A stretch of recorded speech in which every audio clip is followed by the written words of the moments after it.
নমস্কার বন্ধুরা, সবিতার হেসেলে সবাইকে স্বাগত। বন্ধুরা, আজকে আমি আপনাদের সাথে শেয়ার করব কদবেল মাখা। এখন দুপুরবেলা ভাত খাওয়া হয়ে গেছে। এখন আমি কদবেল মাখবো আর আপনাদের সাথে শেয়ার করছি। আসুন আমি কিভাবে কদবেলটা মাখছি দেখে নেওয়া যাক। বন্ধুরা, কদবেল মাখার জন্য নিয়ে নিয়েছি ধনেপাতা কুচি, কাঁচা লঙ্কা, স্বাদ মতো নুন, চিনি, লেবু, কাসুন্দি আর আছে দুটো কদবেল। কদবেলগুলো বাজার থেকে কেনা, 30 টাকা দাম নিয়েছি সর্ষের তেল। আসুন এবার কদবেলগুলো ভেঙে নেওয়া যাক। একটা কদবেল আমি ভেঙে নিয়েছি। এবার কদবেলটা ভেঙে যে পাত্রে আমি উপকরণগুলো নিয়েছি সেই পাত্রে আমি নিয়ে নিচ্ছি।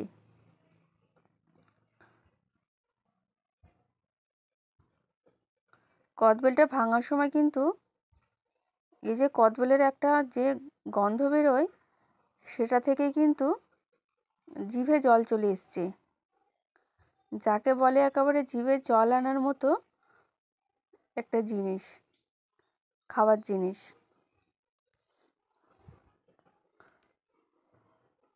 কদবেলটা আমি উপকরণের উপর দিয়ে দিলাম আর দিয়ে দিচ্ছি সর্ষের তেল।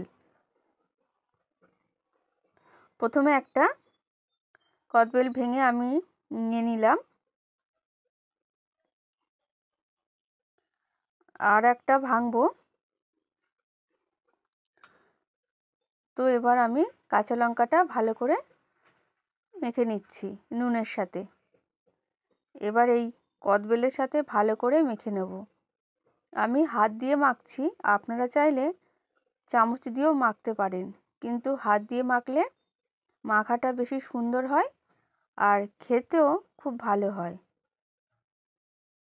ভিডিওটি সম্পূর্ণ দেখার অনুরোধ রইল।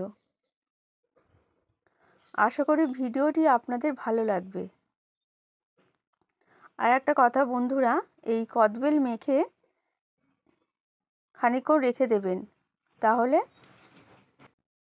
এই সমস্ত উপকরণের সাথে কদবেলটা খুব ভালো মজে যাবে আর খেতেও খুব ভালো লাগবে। নুন, ঝাল, মিষ্টি সমপরিমাণে দেবেন। খুবই ভালো, একবারে জিভে জল আনার মতো। জিভে জল আনার মতো নয়, জিভে জল এসেও যায়। আমি যখন এডিট করছিলাম তখনও আমার জিভে জল চলে এসছে। তো বন্ধুরা, তৈরি হয়ে গেছে কদবেল মাখা। আশা করি ভিডিওটি আপনাদের ভালো লেগেছে। ভালো লাগলে লাইক, কমেন্ট, শেয়ার করবেন। আর এখনও পর্যন্ত যে সকল বন্ধুরা আমার চ্যানেলটিকে সাবস্ক্রাইব করেননি, চ্যানেলটিকে সাবস্ক্রাইব করে পাশে থাকার অনুরোধ রইল। নমস্কার।